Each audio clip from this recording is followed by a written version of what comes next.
I'm Sister Miriam. I'm a Holy Faith sister, and I'm speaking to you from a heritage house which was a Holy Faith convent until 2017. I would not be speaking to you like this were it not for the newcomer on the block, COVID-19, which has changed so many aspects of our lives. Normally, as our contribution to Heritage Week, we have tours of the house and foraging walks on the grounds. But of course, that's not possible in the current situation. So instead, we're coming to you online, and we hope you will enjoy what we are submitting. Thank you.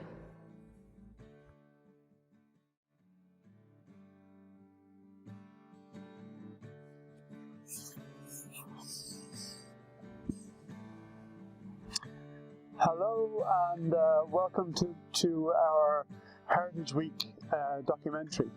We thought it would be very fitting to start here, the origin of the area of Kilcoole. Behind me here stands the Church of Colaiste, or English pronunciation Congo. The name Kilcoole derives from the Irish Kil for church and Colaiste, Congo, so the Church of Congo. On this site, circa 1000 AD,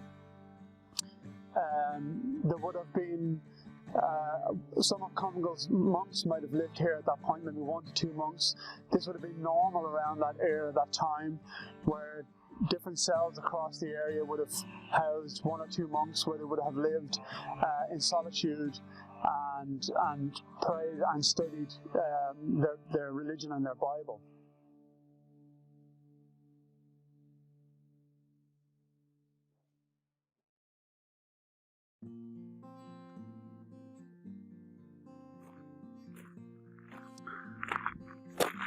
Here we are on the upper green of Kilcoole. This is the site of the Foresters' Hall, or St. Patrick's Hall. It was also the place of one of the early schoolhouses of Kilcoole. This would have been before 1918, before the Board of Education was set up. This was a 2-room school. There was also a Protestant school. We're not quite sure of its location, whether it was Upper or Lower Green Kilcoole. But this is the area of the boys' school. So here we are at the Pretty Bush Boys' Schoolhouse. This school dates from 1879 and finished as a boys' school in and around the 1960, where they moved to the new school, which is on the corner of Loch Lane, Main Street, Kilcoole. Here we are at the National Boys' School in Kilcoole, on the corner of Loch Lane and Kilcoole Main Street. It was to here that the boys' school moved after the closing of the school at Pretty Bush in 1960. The boys' school continued here from 1960 to 1983, to where it moved then just down the main street of Kilcoole a little to the new schoolhouse, St. Anthony's School, Kilcoole. The building of this school was supported by Miss Hilda Fox, née Byrne, who donated £30,000 to the school and also donated £10 to every household in Kilcoole. A Mr. Thomas Butler, who was a teacher at the Bush School, compiled the handwritten fairy stories of the school children for submission to the school's collection from 1937 to 1939. Its most famous pupil was James McKenna, author of The Scattering. The Holy Faith Sisters moved to Kilcoole in 1897, following the purchase by the congregation of Darraghville estate with its beautiful 18th century house. The Carmelite sisters in Darraghville taught some of the local children until the Holy Faith Sisters could take over their education in 1897. The first school was a private school until the sisters could renovate outhouse buildings to provide a 3-classroom school. There was one room which served as a music room. Music was a very important element in Holy Faith schools. The classrooms, one accommodated the local boys until they made their first communion. One classroom served the local girls.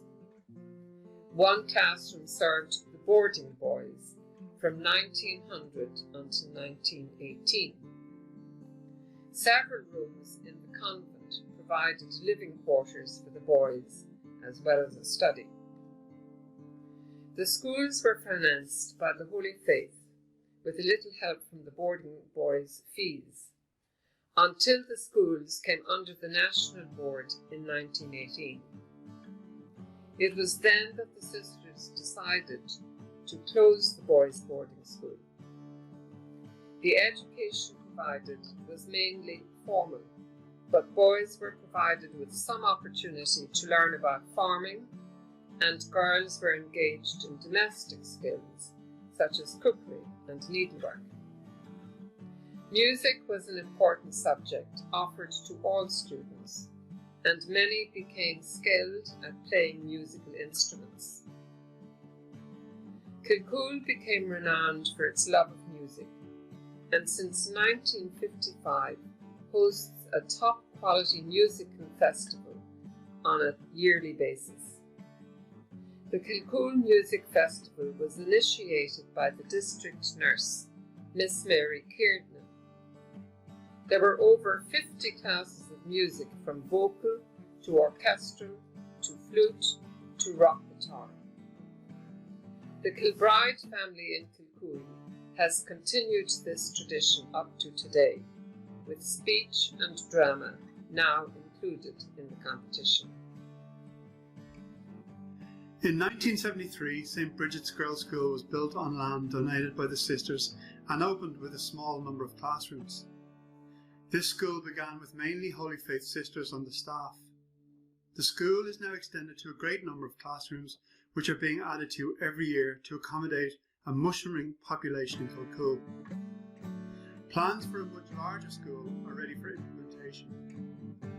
Holy Faith Sister Ethna, a former teacher at St. Bridget's, compiled the work of the children of the local history, folklore and fairy stories for submission to the school's collection 1937 to 1939, which was a national effort instigated by Dukas. The last Holy Faith sister, school principal involved in the school, retired in 2003.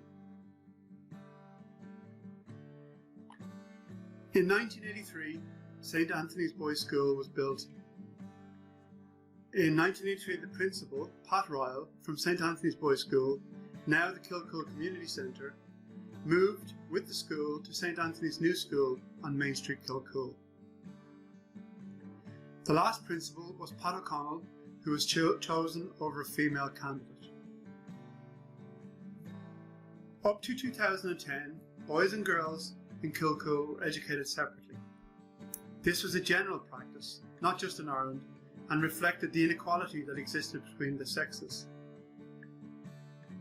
In 2010, St. Brigid's Girls' School and St. Anthony's Boys' School were amalgamated under the leadership of the current principal, Joanne McDonough, to form the Kilcoole Primary School, now run as a co-education school with the junior students in what was St. Bridget's and the senior students in what was St. Anthony's.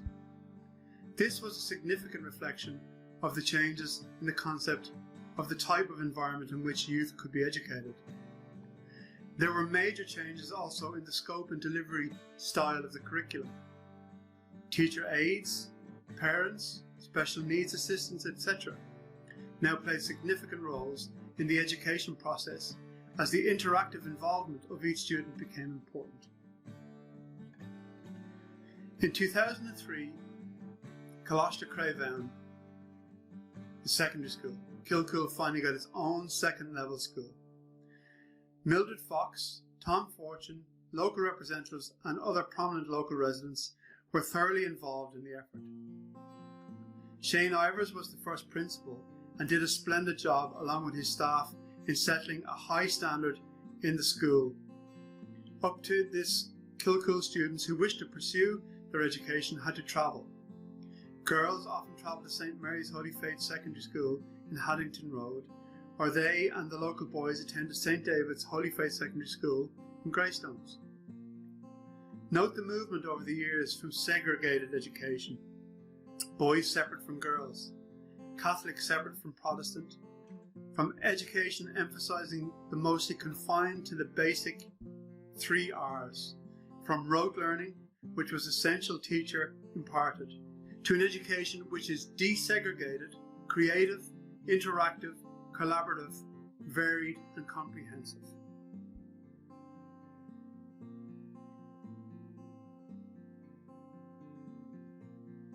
Luisne was founded in 2004 and is currently running from this beautiful heritage house. In its educational aspect, Luisne contributes to the rich heritage of the Holy Faith Sisters in education in the Kilcoole area. But it has a different emphasis.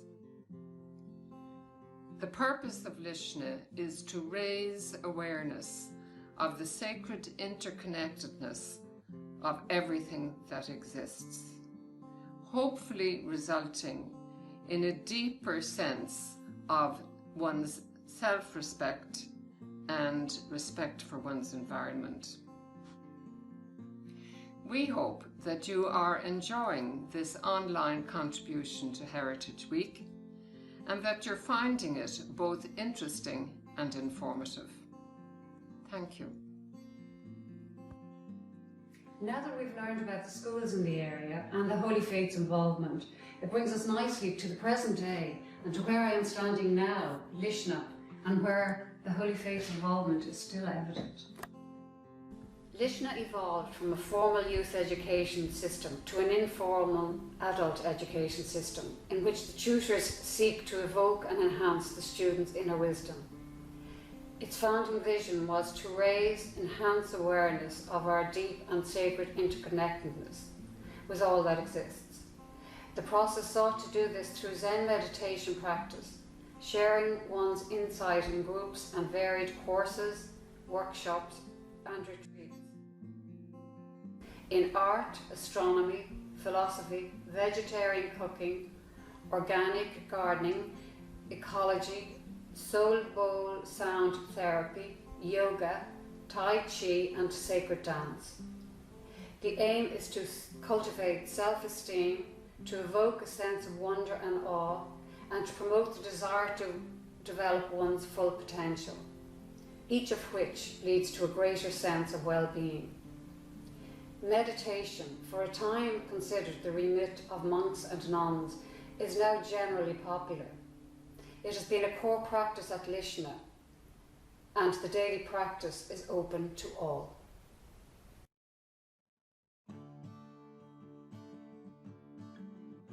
In the case of Kilcoole, as in many areas, many important landmarks are no longer visible or remembered, as in the case of the early schools, the Mass Rock and the 4 early chapels. Kilcoole Rock, the quartzite outcrop known as the Rock, is probably responsible for the initial settlement of Kilcoole. Early people arriving in Ireland after the last ice age would have been drawn to the rock from which one could spot approaching boats and erect defences. The birds and fish in the surrounding marshes would have provided abundant food. The area between the high road and the rock served as a fairground and green until the late 1800s, but nearly all the open space has been lost to housing since the early 1900s. Kilcoole Mass Path. The villagers use the Mass Path to attend Mass at Kilcoole Church. There are various entry points to it. One is at the 1798 monument, one is at the stile at Darraghville Estate at the main Kilcoole Road, now a farm gate entrance. When St Anthony's Church was built in Kilcoole, the path reverted to use as a public amenity. 1782, Darraghville House and Estate. The house served as a residence for various members of the Darragh Newton family up to 1897, when it was bought by the Holy Faith Sisters and became their convent residence. The building served as a residence from 1782 to 2017 and a private school from 1897. a boarding school for young boys from 1900 to 1918, and the Luisne Centre from 2009 till today, and the building is actually a listed heritage building. The 1798 monument. This monument was erected to commemorate the failed uprising of that year. It is located at the start of the Mass path from the village to Kilcoole Parish Church. The original church was 16th century or earlier. It was burnt down by the Oghs, or Yome, in 1798 and rebuilt in 1802. In the wall below the seat are two ancient quern stones. Most households would have had these to grind their grain or nuts for flour. Stone at Richardson's gate. There was a stone over the road near Richardson's where the Oghs hanged the papists in 1798. Toner's house. The original house dates back to circa 1638. In 1798, the Oghs learned that Mr. James Toner was sheltering a priest, as did many Catholic families in Ireland at the time. The authorities searched the house. They did not find the priest, but James Toner had to be punished. They tied his feet to a horse-drawn cart and drove the cart to Luddy Bank near Newtown on Kennedy, where they hanged him. He is buried in the cemetery of St. Mary's Church at the Rock. The Holy Family oil painting. This was an oil painting of the Holy Family in Kilcoole Church, which was saved from the flames when the Oghs set fire to the church in 1798. The painting was brought to St. Anthony's Church in Kilcoole, where it now hangs at a shrine at the back of the church. It was restored in 2009 when the church was celebrating its Golden Jubilee. 1914 Gun Running Plaque. This is the location at the Kilcoole railway station and marks a very important contribution by the Kilcoole residents to the fight for national freedom in Ireland in 1916. It was unveiled by President De Valera in 1966, and the centenary of the gun running was celebrated in style and professionalism in 2014 and used the front field at Luisne for the reenactment. And it served to raise awareness on a national level of the role Kilcoole played in this historical event. 1969 and St. Anthony's Church. The people of Kilcoole finally got their own church during this year. It was built on land donated by the Holy Faith Sisters and is now the largest and most modern church in the area. The Golden Jubilee of the church was celebrated in style in 2019. Kilcoole was the setting of the long-running hit TV series Glenroe from 1983 to 2001, which often featured St. Anthony's Church. And at its height, the series had over 1 million viewers.